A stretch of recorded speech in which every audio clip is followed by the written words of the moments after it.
The latest. Thank you for your love and support. I appreciate you all.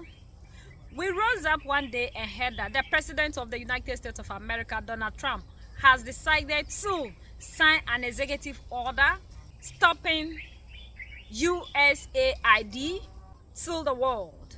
USAID, we know, is an aid that is given to people worldwide. That's all that we know about this. And according to source, they give out food, they give us health equipment, and a lot of things. These are the things that we know. To us, when we hear of USAID, it is something that is very good. It's something that comes into Africa to help us. And when Donald Trump decided to cut this aid, people are saying that it's the Africans that will suffer the most because we are dying in need of this aid. But there is somebody from the Republicans in the United States of America, John Kennedy. According to John Kennedy, the things that Elon Musk found out concerning the USAID was the reason to which Donald Trump decided to stop this program. According to him, 10,000 people have been employed. 10,000 people have been employed to work for the USAID. And every year, the United States of America spends $40 billion in support of this aid. But what is shocking is that as the world is thinking that this organization is a savior, this organization is only giving food, medical equipment, and other stuffs, that isn't the true case of this organization. That this organization, one, you know, trumu, those of us who are not Africans, you understand the other things that they said we can do. A woman, man, that trumu thing, that yes, that this organization is the one behind it. The organization is the one funding the trumu thing that is happening worldwide. When you put that aside, that we have seen that the transgender kind of thing, a man can be a woman and a woman can be a man, that this organization is behind the sponsoring of these activities. That you see that sex, you can go and change that.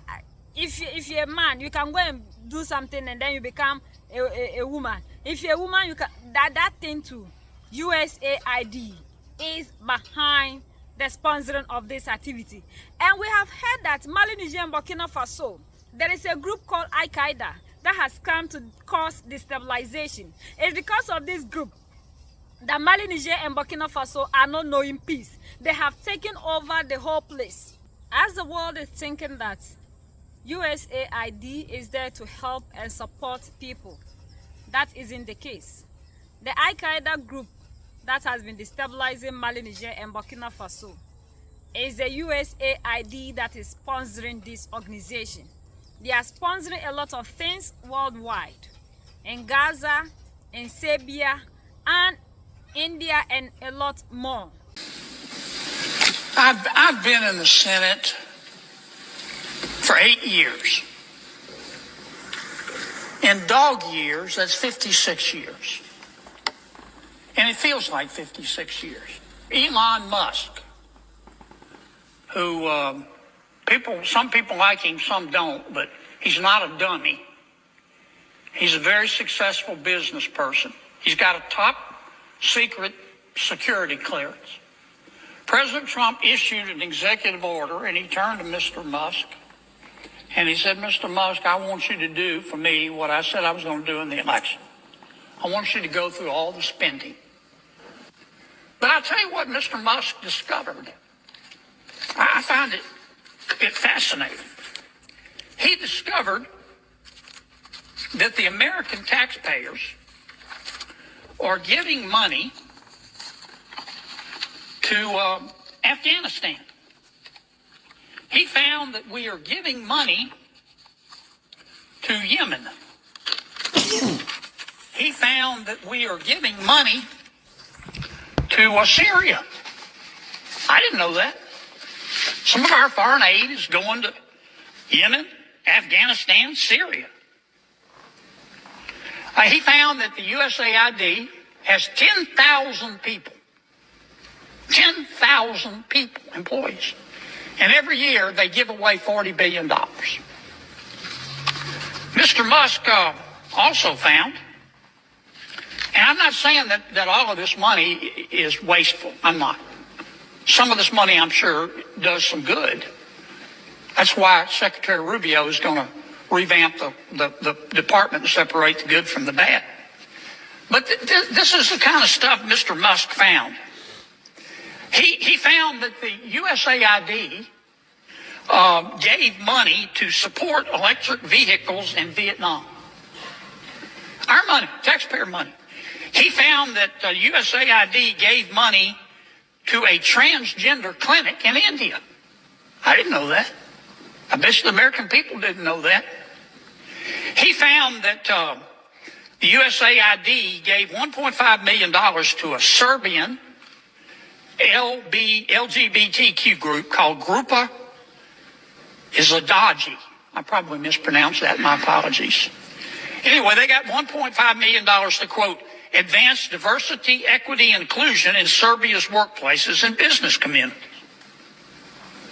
What else did Mr. Musk found that my colleagues don't want to talk about? Well, he reviewed a study and then went and checked it. The study was done by the Middle East Forum.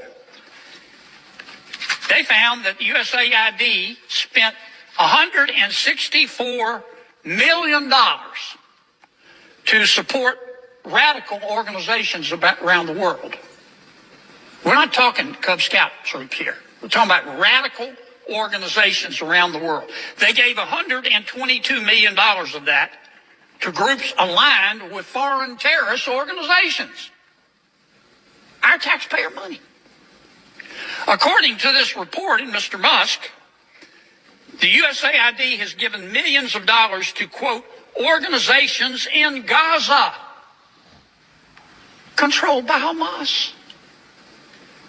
Why aren't my colleagues talking about that? Recipients of the money, they found, have, quote, called for their lands to be cleansed from the impurity of Jews. That's what we're giving foreign aid to.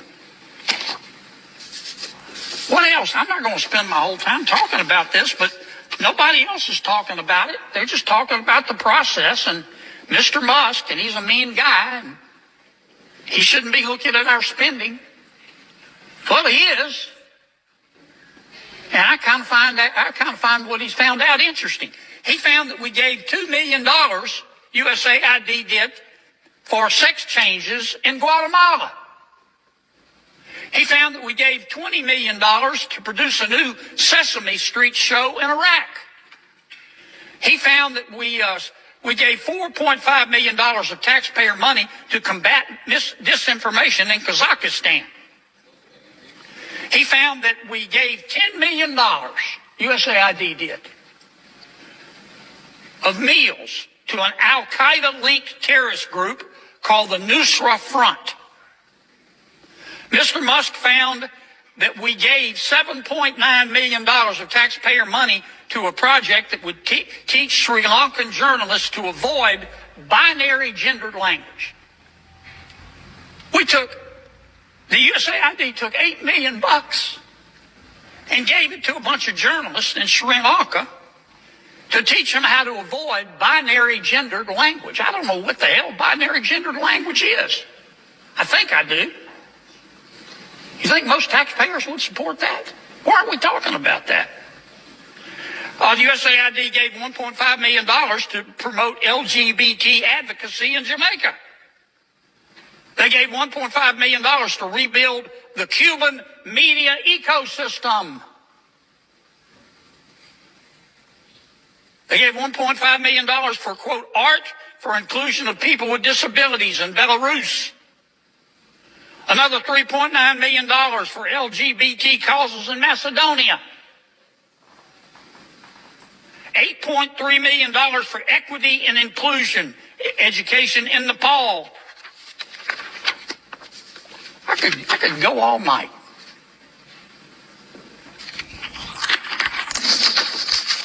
And many of my colleagues are upset. They're really mad at Mr. Musk. Hell, I think we ought to give him a medal. that this organization has never been there for what we think it is. That people are only talking about the process, the surface of it, but the deep secrets of this organization, people are not talking about it. And that the list goes on. So as we are here thinking that this organization is there for good, this organization is rather there doing things that are unthinkable. Africans were crying. Everybody was concerned about Donald Trump cutting the USAID, but we didn't know the deep secrets. According to him, we have to talk about the other aspects of this organization as well. That is, it's not because of the money they are spending, the taxpayers' money of the United States of America. But even though it is there for some good, the bad aspect of it is too much. And that is why they have reason to say no to this organization, because the organization isn't doing as well. And we have heard of Al-Qaeda every blessed day. Little do we know that the USAID is behind. No wonder Mali, Niger, and Burkina Faso decided to kick French and the United States troops out of these countries. And when they did, a lot of us did not understand why they took that step. That's why we still have leaders who went to sit somewhere and said, ever since these people left, Burkina Faso has never known peace. But these people really know what this USAID is all about. It is in the guise of helping people, but in natural sense, whatsoever bad thing that is happening around us, these people are behind the sponsoring of these activities. And Trump is against this kind of thing. So when this incident came out, Trump has to quickly cut the activities of this organization. This is mind-blowing. So there are a lot of issues and things that we do not know. So is it better we keep having this organization that is doing things that we do not want, or we let this organization go? After all, Africans, we have everything that we can use to take care of ourselves. We do not need to sit here for people to come into the continent and be feeding us. We don't need people to come in to be giving us aid, because we have everything. So why do we continue to portray ourselves as poor people? That's why they say there's no free lunch anywhere. There is nothing that is for free. As we are sitting here thinking they are doing everything possible for us, little do we know that what they are pushing through in the name of this aid is bigger than what we have ever sat down to imagine. No wonder Mali, Niger, and Burkina Faso have decided to take control over everything of this. Whether it's the medication, it's the food, it's whatever that these people are bringing into the continent, we don't know. And these activities that they have brought into the continent, as whether our leaders are aware or not, and they are causing destabilization in Africa, not making us to have peace, is something else. And at the end of the day, we'll sit down and be pointing fingers at people and calling them to order for them to come back to democracy. Sometimes they make it look as if because they are not under democratic rule, that's why they are going through what they are seeing. But today we see those who are behind all these terrorist groups. This is shocking. And this is something that we all have to share for everybody to get to know the true identity of USAID. And for us to stop crying as if this thing is not given to us in Africa, something bad will happen to us. We will still be in good health and in good faith. All these things are only telling us, the Africans, to be prepared to take care of our sovereignty, to take care of everything that has to do with us. Because it's we alone that can tell what whatsoever that we are doing is made of. If we were self-sufficient, as Mali, Niger, and Burkina Faso are calling us to be, we wouldn't sit somewhere and somebody will use something in the guise of something to come into the continent and be causing us pain. If you have all your food, your medicine, and everything, will somebody come into your continent to be using this in the guise to be destabilizing you? And sometimes we know that our leaders do not have the power over everything as we want them to, because sometimes the forces behind are very strong than them. But you need to be courageous, like what they are doing to Mali, Niger, and Burkina Faso with all the threats. Upon all that, they are still standing strong. So as a leader, you should be ready for everything. You are not only going to see the good side. So whatsoever that it might be, you still need to be strong to be able to defend your people. United we stand, divided we fall, and united will keep standing forever and ever. So that's the latest around the world and in the United States of America.